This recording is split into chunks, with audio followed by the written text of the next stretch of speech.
In this video, we look at an unconfined free quantum particle and how to describe its state with wave packet. Let's look at a completely unconfined particle in one dimension. Classically, this particle would be moving forever in the same direction with arbitrary but constant momentum p. What about a quantum particle? Let's try to determine the wave functions for its stationary states. For this, we set up the time-independent Schrödinger equation. It is minus h bar squared over 2m d squared dx squared psi equals e psi. Moving the prefactor over to the right, we get d squared dx squared of psi equals to negative 2me over h bar squared times psi, where we introduce the abbreviation k squared minus k squared times psi. The abbreviation is k equals plus or minus square root of 2me divided by h bar. By rearranging this expression, we can express the energy in terms of k. We get E equals h bar squared k squared over 2m. Now if you compare this expression to the standard expression for the kinetic energy, which is p squared over 2m, we see very clearly that k equals to p over h bar. Therefore, k is a measure for the momentum of the particle. Positive k corresponds to movement to the right, and negative k corresponds to movement to the left. Let's move back to the differential equation. A general solution for this equation would be the following. Psi of x equals a times e to the I k x. Now, what can we do with this solution? Well, first, there are no boundary conditions we can impose, since the particle is completely unconfined. Therefore, the energy is not quantized.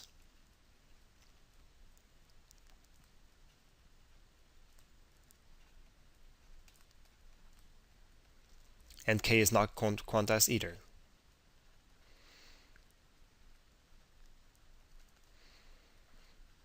Both E and k can assume arbitrary values. Second, this function is a complex exponential, which is non-zero everywhere.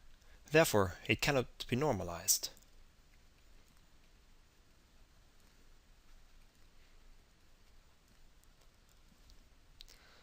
We can try it and set up the normalization. Integral from negative infinity to positive infinity of psi star psi dx equals, now we grab this function, norm of a squared times the integral from negative infinity to positive infinity of psi star, which is now e to the negative ikx, times e to the ikx for psi dx.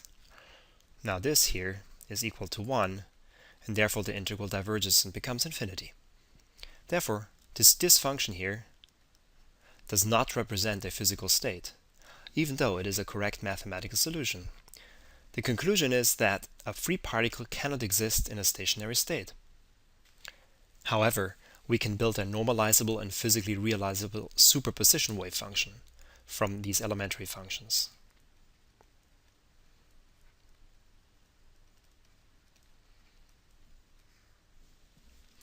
This is how it looks like. Here is a function for a specific k.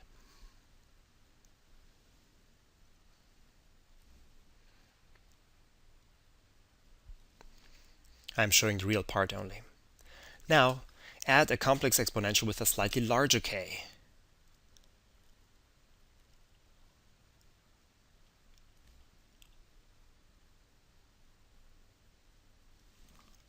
Next, one for a slightly smaller k.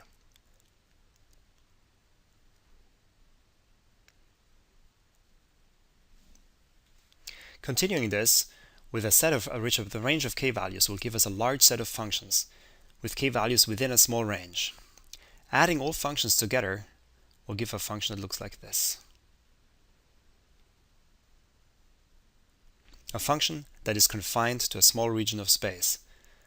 Now this looks normalizable, and indeed it is. Let's express this mathematically.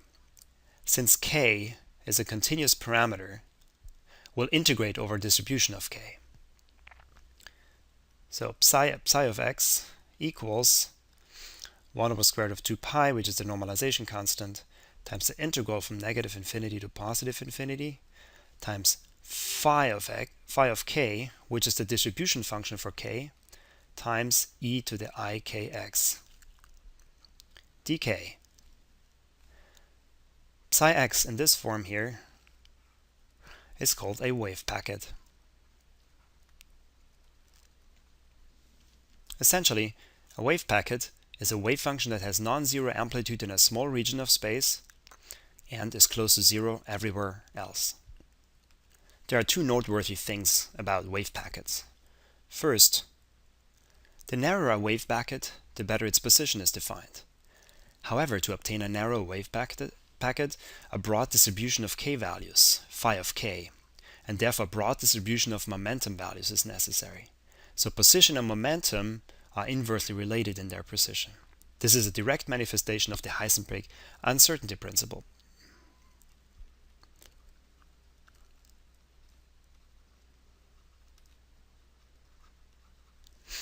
Second, wave packets are non-stationary.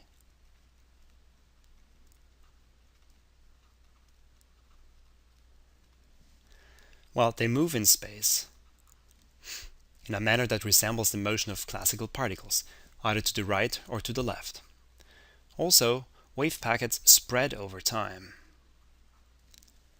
No matter how broad or narrow a wave packet is, and how fast or how slow its center moves, its width increases with time. It kind of washes out.